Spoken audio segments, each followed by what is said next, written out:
Assalamualaikum warahmatullahi wabarakatuh. Saya Indita Maharani dengan NIM D1A023002 dari kelompok 4C dengan asisten Mas Hasan. Acara ketiga yaitu bioaktivator dan teknologi fermentasi. Bioaktivator merupakan bahan yang mengandung mikroorganisme yang dapat mempercepat proses dekomposisi serta mengaktifkan mikroba dalam tanah, yang dapat berperan dalam pengomposan sampah organik, menghambat pertumbuhan hama dan penyakit tanaman dalam tanah, juga menghasilkan energi dan memacu tumbuh tanaman. Manfaat dari bioaktivator yaitu mendekomposisi dan memfermentasi sampah organik, menghambat pertumbuhan hama dan penyakit tanaman dalam tanah. 3. Membantu meningkatkan kapasitas fotosintesis tanaman, menyediakan nutrisi bagi tanaman, serta membantu proses penyerapan dan penyaluran unsur hara dari akar ke daun. Meningkatkan kualitas bahan organik sebagai pupuk, memperbaiki kualitas tanah, meningkatkan kualitas pertumbuhan vegetatif dan generatif tanaman, menghasilkan energi, misalnya pada proses pembuatan biogas. Syarat bahan pembuatan bioaktivator yaitu menggunakan buah-buahan yang tidak layak konsumsi, merupakan bahan organik yang mudah terurai, dan memiliki kandungan nutrien yang dapat dimanfaatkan mikroorganisme, menguntungkan.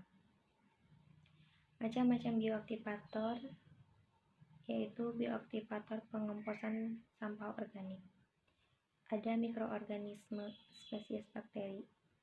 Yang pertama Lactobacillus plantarum, Lactobacillus casei, Rhodopseudomonas polystrus, dan Cellulomonas pini. Spesies fungi. Yang pertama Saccharomyces cerevisiae, kedua Candida utilis, ketiga Streptomyces albus, 4 Aspergillus oryzae, 5 Mucorrhinalis. Mekanisme mikroorganisme atau bakteri dekomposer merombak atau memecah nutrien menjadi sederhana sehingga dimanfaatkan oleh mikroorganisme dalam tanah agar laju proses dekomposisi lebih cepat. 2. Bioaktivator penghambat pertumbuhan hama dan penyakit tanaman dalam tanah. Mikroorganisme efektif adalah Trichoderma sp. Mekanismenya, Trichoderma sp dalam bioaktivator berperan tidak terbatas menghambat patogen antifungi, busuk akar, juga bersimbiose dengan tanaman dan meningkatkan ketahanan sistem tanaman.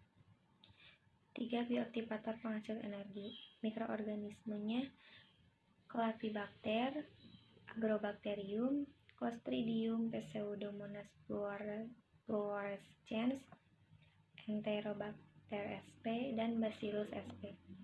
Mekanisme mikroorganisme mempercepat dekomposisi dalam membentuk CO2 yang akan diubah oleh bakteri metan menjadi gas metan.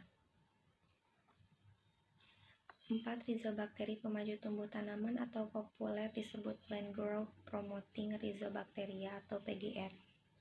Mikroorganismenya 1. Pseudomonas, 2. Serratia, 3. Azotobacter, 4. Azospirillum, 4.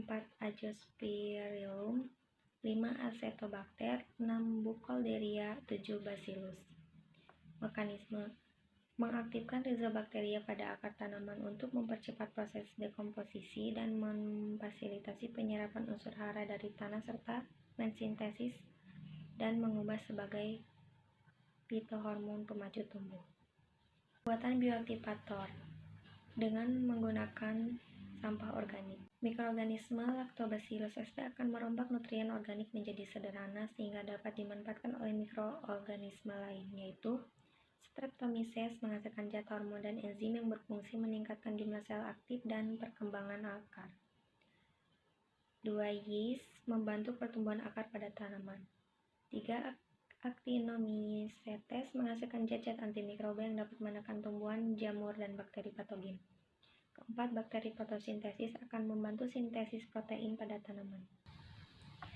Mekanisme teknologi fermentasi yaitu pada pembuatan tekper terdapat penambahan urea dan molases yang merombak ikatan lignoselulolitik dan hemiselulolitik menjadi lignin, silika dan selulosa reaktif.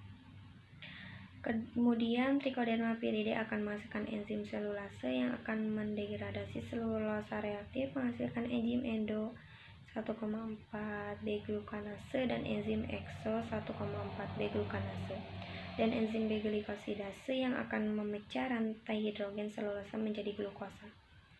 Glukosa akan difermentasi Saccharomyces cerevisiae menjadi asam piruvat yang terdiri dari etanol, CO2 dan ATP.